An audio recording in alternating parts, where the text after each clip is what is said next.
ফিরে এলাম বিরতির পর। আপনারা দেখছেন ধর্মযুদ্ধ 2024। বিকেল 5টা হয়ে গিয়েছে অনেকক্ষণ, এবং ইতিমধ্যেই নির্বাচন কমিশনের পক্ষ থেকে সর্বশেষ কি আপডেট রয়েছে জানবো।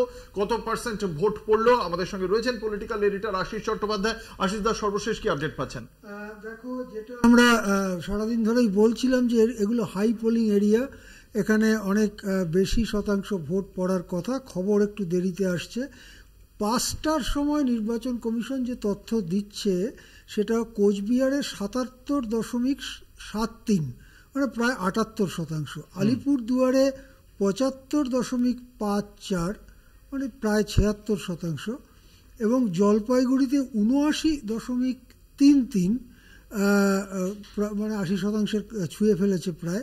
এইটা হচ্ছে 5টার সময়। এখন এই তিনটে জায়গা মিলিয়ে একত্র করলে বিকেল 5টা পর্যন্ত গড়ে ভোটের হার 77.57%, বা প্রায় 78%। এটা এর সঙ্গে যুক্ত করে দেওয়া দরকার যে 5টার সময় নির্বাচন কমিশন যেটা বলে সেটা না, সেটা হচ্ছে 4:15 ফিল্ডে ঘটে গেছে। তারপরে ট্রাভেল করে আসবে, ওখানে কম্পাইলেশন হবে। তো সুতরাং 4:15 পরে আরো ঘন্টা দেড়েকের ক্লিন ভোট আছে। সুতরাং 85% কম পোলিং হচ্ছে বলে মনে হয়।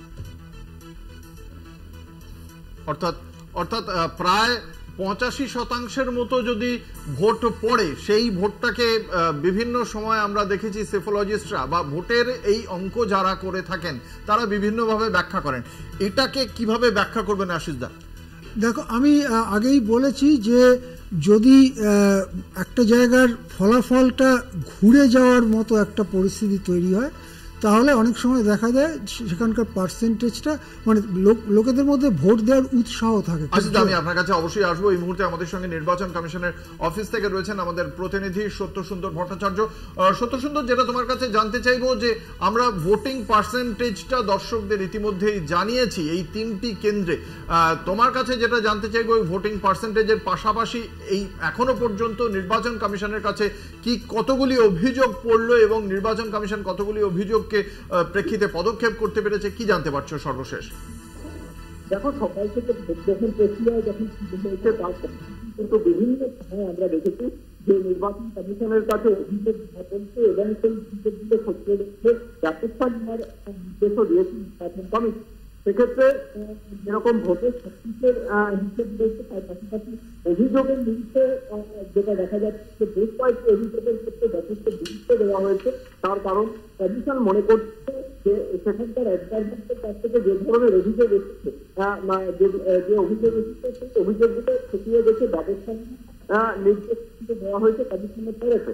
কেননা নির্বাচন কমিশন মনে করছে যে এবারে কোন নির্বাচন দিচ্ছে এই ধরনের যে অভিযোগ রয়েছে সেই অভিযোগগুলোকে দেখা প্রয়োজন এবং সেই অনুযায়ী ব্যবস্থা নেওয়াটাই কিন্তু জরুরি। সেক্ষেত্রে সেই অনুযায়ী ব্যবস্থা নেওয়ার নির্দেশ দেওয়া হয়েছে কমিশনের তরফে, সেটাই কিন্তু কমিশন থেকে দেখা যাবে।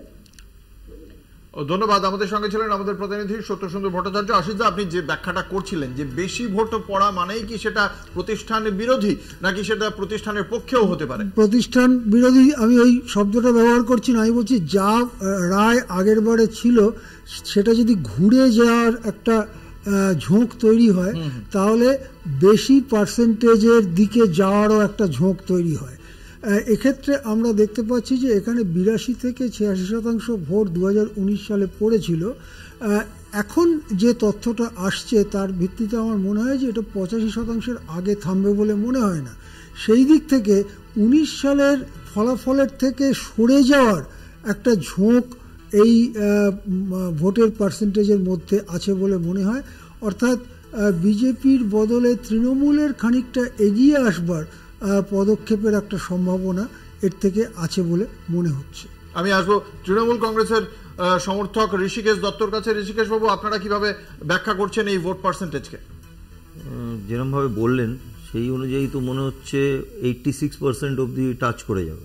যদি সেটা হয় তাহলে তো দুটো দিক ধরেই এগোনো যেতে পারে, কিন্তু যেটা পজিটিভ সাইড সেটা হচ্ছে যে এক তো মানুষ গিয়ে ভোট দিয়েছে, ঠিক আছে, এই যে না বেরোতে দেয় না, শাসক এগুলো করে, বাংলায় এইগুলো বলার আবার একটা জায়গা বন্ধ হলো। 86% ভোট পোল যদি হয় তো স্বাভাবিক, যখন ভোট পোলের পার্সেন্টেজটা বেশি হবে, এটা লোকসভার ভোট, লোকসভার ভোটটা কার দিকে তাকিয়ে হচ্ছে? সেন্ট্রাল গভর্নমেন্টে তার কাজ, তার যেটা পেয়েছি যেটা পাইনি। এই ভোট পোলটা কিন্তু এটা হেড বাউন্ড, মানে মানুষ এই ভোটটা দিচ্ছে এবার আর 400 নয়, এবার পগার পার করে দেওয়ার জন্য। এই ভোটটা কিন্তু একদম দেওয়ার কারণ হচ্ছে যেটা আমি পাইনি, মানে মানুষের যে ভোটটা, কেন এটা কোনো কনসেন্ট্রেটেড না যে এখানে 76 হয়েছে ওখানে 70 হয়েছে, একদম একটা অ্যাভারেজ করলেই দেখা যাবে প্রায় 86% ভোট হবে। তার মানে এন্টায়ার নর্থের যে 3টে জায়গায় আমরা পেলাম লোকসভা, 3টেতেই সঠিকভাবে মানুষ বের। আর তার থেকেও বড় কথা, এখনো মহিলারা দাঁড়িয়ে আছেন, মানে তারা ভোটটা দেবেন। এই ভোটের ফলাফল আপনারা তো 4 জুন দেখতেই পাবেন। এখন থেকেই একটা ট্রেন্ড তৈরি করে দিয়ে গেলেন যে ভোট এবার দেওয়া হচ্ছে, যে না অনেক হয়েছে আর আমরা এটাকে নেবো না, এইটারই ভোট হচ্ছে।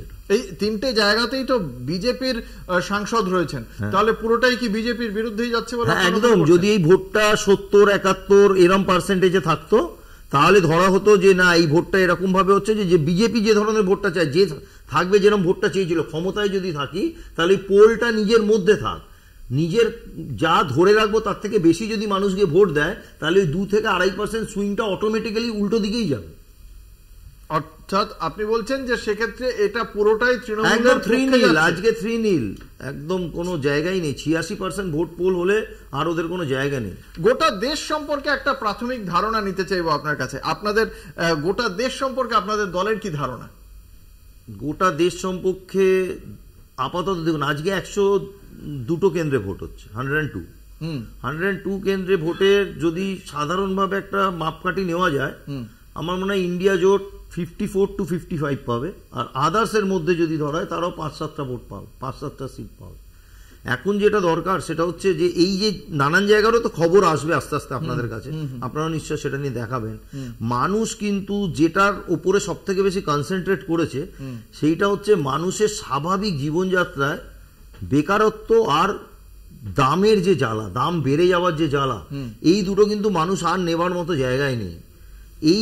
এর প্রতিফলন প্রতিটা জায়গায় হবে। হ্যাঁ, যেখানে হয়তো এমন ভাবে কনসেন্ট বিভাজনটা করতে এখনো সক্ষম হয় বিজেপি, সেই বেলটাকে বাদ দিলে বিজেপি এবারে ভোটে হিন্দুত্ব কোনো এজেন্ডা বলে আপনারা মনে করছেন? না, এজেন্ডা কেন হবে? মানে আমার সব থেকে বড় এজেন্ডা তো, আমি বোম্বের আইআইটি ক্যাম্পাসে 36% আমি ক্যাম্পাস দিতে পারছি না, 36%। কোথাও সেটা বেড়ে হচ্ছে 50%। 46 অফ ইঞ্জিনিয়ারিং ডিগ্রি পাওয়ার পরে একদম কোথাও কোনো জব নেই। তো আমার এজেন্ডা কি হতে পারে? ওনাদের এজেন্ডা ছিল রাম মন্দিরটা করার, এত তাড়াহুড়ো করে করার কারণ একটাই, যেটা দেখাতে চেয়েছেন যে ওর যে ভোটটা সেটাকেও ধরে রাখা। এর বাইরের ভোটটা তো অনেক বেশি, ওর ভোট তো 33%। এই বাকিটা যদি ইন্ডিয়া জোট এক জায়গায় কনসেন্ট্রেট করতে পারে, আপনি মিরাকেল ফলাফল দেখবেন। আশিস, আপনার কি মনে হয় এই যুক্তিকে আপনি কিভাবে বিচার করবেন? দেখো, মানে এটা এখন তো খুব একটা এই কে কত পাবে টাবে এটা নিয়ে সেই আলোচনা চলে গেছে। তবে আমার মনে হয় যে ওপিনিয়ন পোলগুলো যেভাবে একটা বিরাট জয়ের ছবি বিজেপির ক্ষেত্রে দেখিয়েছে, সেটা খুব বাস্তবানুগ নয়। সেটা তখনই হয় যখন একটা প্রবল হাওয়া থাকে শাসক দলের পক্ষে বা যারা জিতবে তাদের পক্ষে। এরকম কোনো হাওয়ার অস্তিত্ব আমি অন্তত টের পাচ্ছি না। বরং উত্তরের হিন্দিভাষী এলাকায়, বিপুল বিশাল এলাকা, সেই এলাকায় যেভাবে গতবার বিজেপি মানে একটা দারুণ ভালো ফলাফল করেছিল, তার থেকে ভালো ফল তো আর হয় না। বরং যেখানে সাংঘাতিক ভালো ফল হয়েছিল, যেমন বিহার একটা ছাড়া সব সিট পেয়েছে, এখানে তার থেকে ভালো তো হবে না, তার থেকে কমবে। সুতরাং যেখানে ওদের বেশি জায়গা ছিল বিজেপির, সেখানে কিছুটা কমবে, কিন্তু নতুন করে বারবার জায়গা খুব একটা তৈরি হয়েছে কি, সেটা দক্ষিণ ভারতই বলুন বা পূর্ব ভারতই বলুন।